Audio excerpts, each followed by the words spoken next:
And good afternoon. I'm Tracy Sinclair. Of course, with me is Eric Soule.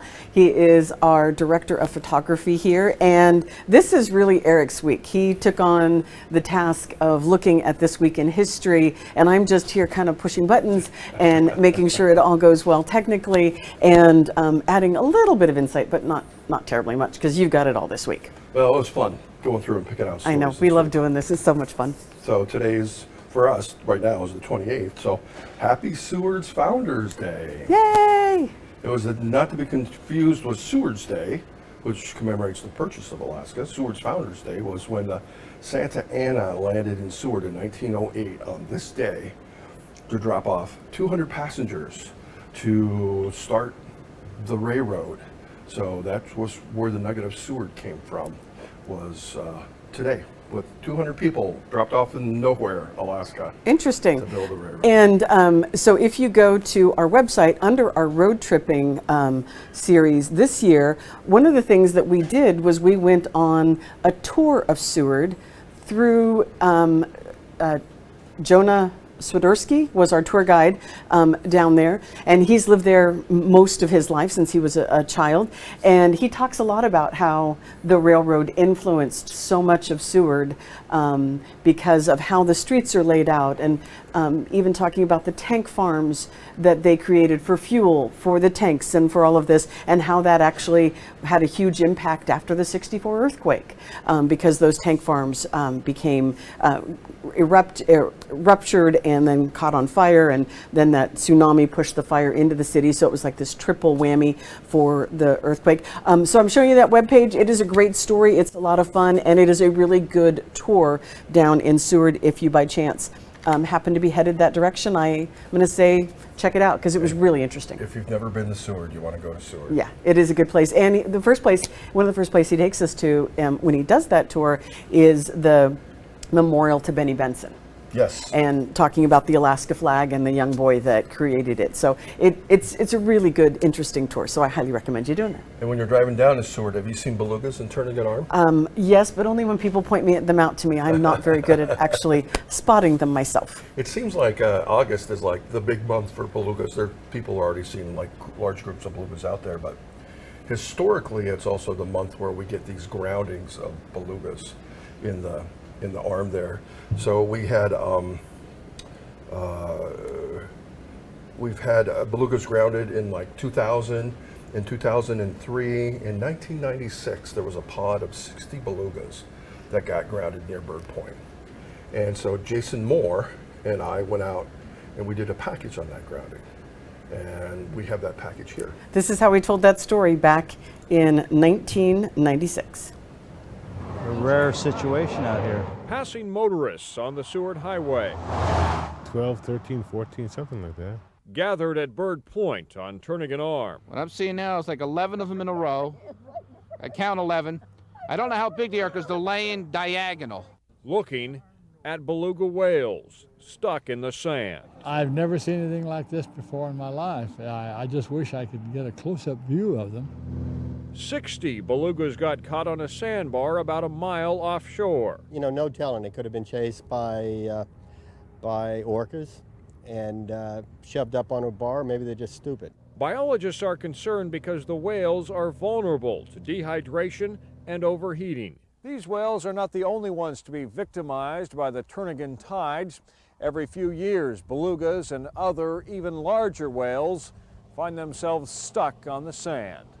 In 1993, in almost the same place, a pod of killer whales got stuck. At least 2 died. Then the following year, near the mouth of the Susitna River, 200 belugas ended up on the sand. In each case, it is a time of stress and danger for the whales. That is something. A time to witness a rare display of nature. Near Bird Creek, Jason Moore, Channel 2 News. And that was on the 28th. That was today, 29 years ago, that we shot that story. And do we know what happened to the whales? Did the tide come back in and they get refloated? On that group of them, if I remember correctly, the tide came back in, they refloated, 4 of them died. Okay. I think out of 60, that's not a horrible percentage, but like Jason said in that story, it's not good for whales to be resting, have the gravity pulling on their weight against them they're designed to live in the buoyancy of the water. Right. And the Cook Inlet belugas in particular are a species that's at risk. Yes.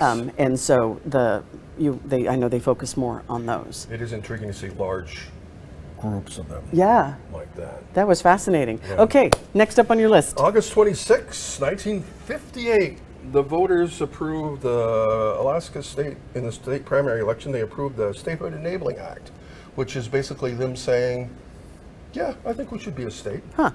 And so they approved that. The interesting thing for me on that is, you know, we moved from being a territory to being a state. So you set up a whole new, you know, part of the government. So you got to have like our state legislature. You got to have the governor instead of a territorial governor. You got to have a U.S. senator instead of a territorial senator. So it changed all that. But when people voted, 41,000 people voted yes, 8,000 people voted no. And so 49,000 people determined, you know, wow, what was going to happen back then. That shows how small we were in 1958. And then in August 27th, in 1974, that's when voters voted to move the state capital. They voted to move it, but they didn't have a destination. And so eventually they decided upon Willow, which, you know, never came to be. It just was so much money to do it. I remember signage out there going, you know, state capital of Alaska, Willow. I remember bumper stickers saying, where the hell is Willow? All these things about Willow. And like you and I talked about, it's popped up again and again. I'm sure that we voted on it at least twice, and it passed every time, and then it just never, it never happened for different reasons. In 1982, voters again voted, and they said, we will not fund the move to Willow. So we voted to move the capital to Willow, but then we voted not to pay for it. And so that's why the capital never moved to Willow. I'm sure Willow will pop up again on our radar. Eventually, I get. And then August 27th, Governor Knowles announced he would not appeal the Katie John subsistence case. And that's basically when the management of Alaska subsistence fisheries went from state control to federal control, where they still are today. Subsistence is when you are harvesting whatever it is for you to live off of. I require this to live. So you gather your year's worth of fish. And I found this package from Bill McAllister. And trying to remember what year Bill did this package. I think it was 2005, so like 20 years ago. And Bill McAllister did this package on Katie's birthday, and it talks about that. Let's watch it, because I'm fascinated. I know the name Katie Johns, but I don't have a lot of history like you do. So let's go ahead and this is how we told the story in 2005. I got so many kids, so many grandchildren. That's so hard to talk about, this giant of a woman. Former State Senator Georgiana Lincoln says that Katie John's impact already can be felt across the generations. Because she has epitomized the subsistence issue for Alaska, and we've always said subsistence is our life. It's our life. And so Katie is a symbol, much greater than a symbol, of our life and our way of life. In 1990, Katie John and other natives sued the federal government to bring navigable waters under the definition of public lands on which the rural subsistence priority applied. The state of Alaska, which by then was out of compliance with the Alaska Lands Act, known as ANILCA, countersued to stop the feds from regulating subsistence entirely. The issue became part of what was once called the urban-rural divide, and it unified natives. People gotta be together and help each other and support each other. The final drama played out in 2001, when the Ninth Circuit of the U.S. Court of Appeals ruled in John's favor for the second time. I think that prompted Governor Knowles and Attorney General Bruce Botello to put together the Subsistence Summit that produced a statement at the end of the summit that August, calling on Alaskans to recognize the significance of subsistence lifestyle and traditional harvest for Native people in Alaska. Under pressure from hunting groups and conservative Republicans to appeal the Ninth Circuit decision to the U.S. Supreme Court, then Governor Tony Knowles met with John at her fishing camp near Mantasta. An appeal of the Katie John case literally would tear this state apart. Soon afterward, Knowles announced he was dropping the lawsuit. I cannot continue to oppose in court what I know in my heart to be right. Today, the federal government manages subsistence on navigable waters as well as federal land. History professor Stephen Haycock says John's courage has raised urban residents' understanding of subsistence and changed the state. And I think she's a genuine Alaska heroine. One of the greatest leaders in the state of Alaska. She's just done so very much for defining who we are. Subsistence continues to spark controversy, but no one can doubt that Katie John made a difference. That was so interesting. Interesting. I also, as I watched that, you see Steve Haycock's in there, the UAA history professor, I believe emeritus, but Steve passed away 2 weeks ago. So it's kind of a big loss for us as far as history in Alaska goes. He was a virtual library of history in Alaska. And so it's interesting as we go through and do these stories, we dig through the tape archive upstairs. And literal tape. And some things we can't find, we're never ever going to find. They're lost to the sands of the tape archive. And other things, when I pulled the story on the belugas, you and I talked about this. Do you remember doing that story? I don't remember doing that story. I've done so many stories that some of them you don't remember. But on that same tape, so that beluga story was shot on a Wednesday. On a Friday, Jason and Moore had, that next Friday, Jason and I had another story on the Great Kobuk Sand Dunes, which is up in the Kobuk Valley National Park, 35 miles above the Arctic Circle near Kotzebue. And I thought, you know, the people and the events aren't the only things that make Alaska great. It's some of the things in Alaska, like the Great Kobuk Sand Dunes. So I pulled that story so that we could watch that story that Jason and I shot on the sand dunes. Which I'm fascinated. I've not, I don't know anything about this. So this was back in 96. A story about the Kobuk Sand Dunes. Kobuk Valley, a land of forests and rivers and a sea of sand. For 25 square miles, nothing but sand. The Kobuk Sand Dunes, a phenomena of nature. But the sand dunes are essentially a remnant of Pleistocene glaciation, and are just a factor of wind currents. The dunes are in Kobuk Valley National Park, one of 3 federally protected areas near Kotzebue. Combined, they total 9 million acres of land, which is equivalent to Massachusetts and Connecticut combined.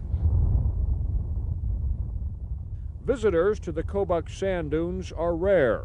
Roads do not exist here, but a handful of bush pilots will land on a makeshift runway. Yeah, it's a little rough here, but the sand's pretty forgiving. It lets you get by with a lot. It's nice if the wind's down it. It's a little short, but it's usable. Lee Staley flies people out on his Cessna 172, a 20-minute trek from the village of Kayana.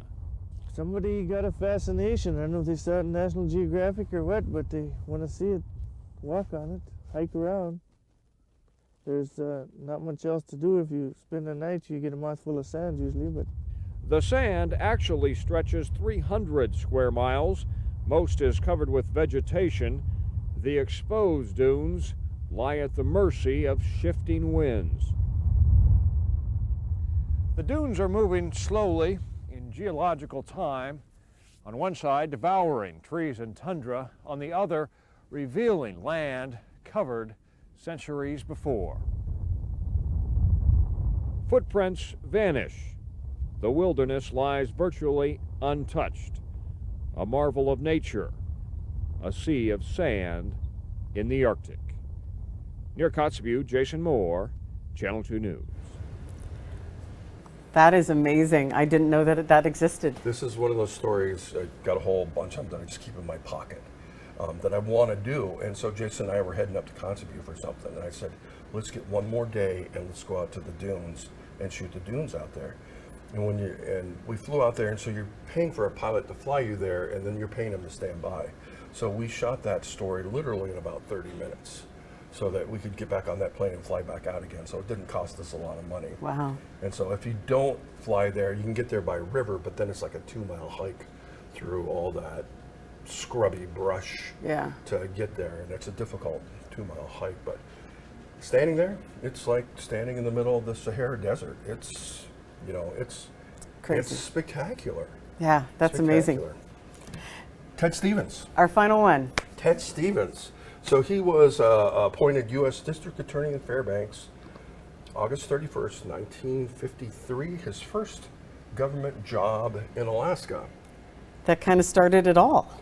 It really did. I mean, he was appointed in 1968 to the open U.S. Senate seat that resulted from the death of Bob Bartlett. And he served in the U.S. Senate up until 2009. He was, at the time he left office, he was the longest serving Republican senator in history. And he was responsible, or his fingerprints are on things like ANGSCA, the pipeline, ANOCA, the Magnuson-Stevens Act, which has to do with fishing, the Amateur Sports Act, which established the Olympic and Paralympic committees. And he brought a lot of money into the state, and he has often been called the most powerful senator there is or was. He just was this amazing man. You know, in Alaska, we know people, a lot of people by our first name. A lot of people called Ted Uncle Ted. Right. You know, when you saw him, he's like, "Hi, Ted, how you doing?" and stuff. Very familiar. And so when you say he's very powerful, it's kind of hard to gauge how powerful he really was. But one time in the early 90s, I was in DC shooting a profile on Ted Stevens, and we were in like a Senate office building, and we decided to walk back on surface streets instead of taking their little tram subway. And as we walk up to the Capitol, Ted goes, "Something's happening." And I go, "What do you mean something's happening?" He goes, "Somebody important is in the Capitol." And I'm going, "How do you know?" And he goes, "Well, because this flag is up. Something's going on." He goes, "It's probably Dan Quayle." Okay, and so I'm shooting him walking up the street, and we're walking, and I'm getting that Channel 2 foot shot where I'm down low, following his feet, following, and I stopped and I stood up, and there were these barricades, and the opposite side of these barricades were all this media, all these television cameras and still cameras, and they're all looking at me with this dirty look, you know, and I'm going, oh, I'm on the wrong side of the barricade. And I just grabbed my camera and I hugged up next to Ted and I just ghosted off of him. And we walked up the steps to the Capitol, breezed right through the front door past security. Ted just goes, "How you doing?" We go right in. They didn't stop, they didn't ask any questions. He goes, "Let's see who this is." You know, and he goes, "Let's go up to the cafeteria." So we walk up to the cafeteria, and now there are Secret Service agents. And all they're doing is they're going, "Hello, Senator, hello, Senator." We just walk right past them. They don't stop us, they don't check my gear that I'm carrying, and we walk right up to President Bush, Herbert Walker Bush, George Herbert Walker Bush, and walk right up to him. And the president goes, "What are you doing, Ted?" Ted goes, "Oh, we got visitors, you know, from back in Alaska." And he goes, "Good, enjoy your time here." We just walked right up to the president, breezed right up to him. Nobody said a word to Ted. Nobody stopped him. Nobody slowed him down. And I went, oh my gosh. That to me solidified how much power Ted had. He can just breeze through all the security, walk right up to the president and talk to the president. He was known. Wow. Oh yeah, it was a moment for me. Wow. Unlike stories that you shoot and forget, that was a moment. I remember that one. Yeah. Wow, that's great.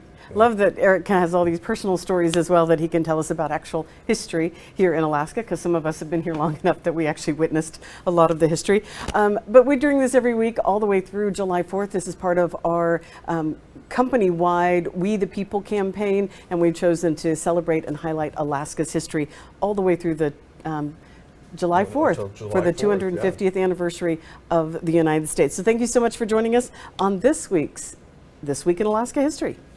Yay.